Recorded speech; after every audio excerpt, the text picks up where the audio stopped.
बिहार की राजनीति में वक्फ बिल संशोधन पर जेडीयू के समर्थन के बाद अब घमासान मच गया है। मुख्यमंत्री नीतीश कुमार की पार्टी में इस फैसले को लेकर असंतोष की लहर दिखी।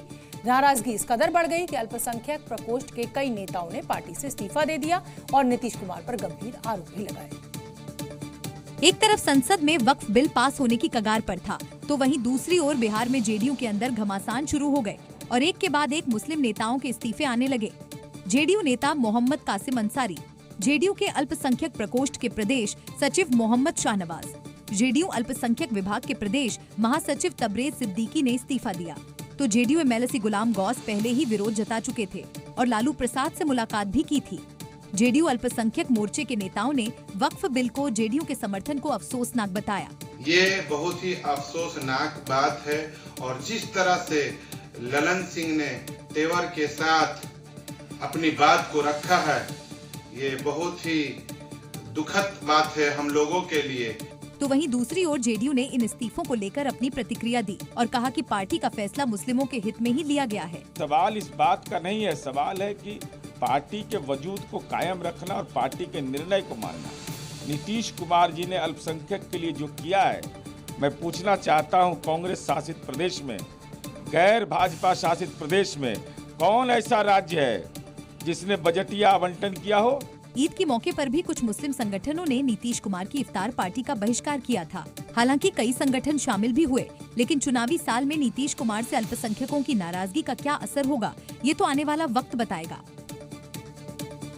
इस साल के अंत में बिहार में विधानसभा चुनाव होना है और इसीलिए वक्फ संशोधन बिल पर बिहार में सियासी घमासान भी कुछ ज्यादा ही मचा है। यहाँ एक ओर जेडीयू में कई अल्पसंख्यक मोर्चा के नेताओं ने इस्तीफा दे दिया, तो दूसरी ओर भारतीय जनता पार्टी ने पोस्टर वॉर शुरू कर दिया और बीजेपी कार्यकर्ताओं ने पटना की गलियों में वक्फ बिल पास होने पर पोस्टर लगाए, जिसमें विधेयक पास होने पर प्रधानमंत्री नरेंद्र मोदी को धन्यवाद दिया गया है और औरंगजेब की सियासत करने वालों को जवाब दिया है। जबकि दूसरे पोस्टर में महागठबंधन के नेताओं को दिखाया गया है, जिसमें बीच में कांग्रेस नेता राहुल गांधी और उनके अगल बगल INDIA गठबंधन के नेताओं की तस्वीर है, जिस पर लिखा है, हम सब बाबर के वंशज और हमारा पूर्वज औरंगजेब है। इस पोस्टर में रावण के रूप को दिखाया गया है, जिसमें विपक्ष के तमाम नेताओं की तस्वीर दिखाई गई है। इसके अलावा यहाँ पर श्री राम के रूप में PM नरेंद्र मोदी की तस्वीर बनाई गई है और तीर चलाते हुए यहाँ पर विपक्ष के नेताओं पर दिखाया गया है। बिहार में इसी साल के आखिर में विधानसभा के चुनाव होने वाले हैं। ऐसे में देखने वाली बात ये होगी कि वक्फ बिल का ये तीर सियासी दलों को कितना फायदा पहुंचा पाएगा। एक तरफ जहां जुम्मे की नमाज के बाद वक्फ संशोधन बिल को लेकर कई जगह प्रदर्शन हुआ, तो वहीं बिहार की राजधानी पटना से हैरान करने वाली तस्वीरें आई। यहां रामनवमी के लिए बने पंडाल में नमाज पढ़ी गई और पुलिस की इजाजत से नमाज पढ़ी गई। ये तस्वीरें उसी पंडाल की है जहां भारी संख्या में मुस्लिम समुदाय के लोग पहुंचे, उन्होंने यहां नमाज अदा की।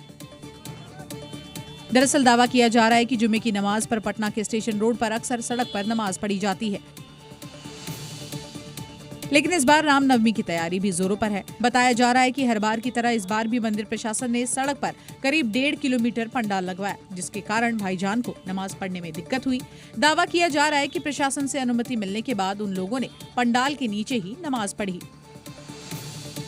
इस दौरान मौके पर पुलिस की टीमें भी तैनात रही, क्योंकि वक्फ बिल पास होने के बाद ये पहला जुम्मा था। पटना में उस तरह का सेंसिटिव इलाका नहीं है, जो भी है भाईचारे से यहाँ पर काम होता है। लेकिन ये सड़क पर और फुटपाथ की ये नमाज देख लीजिए।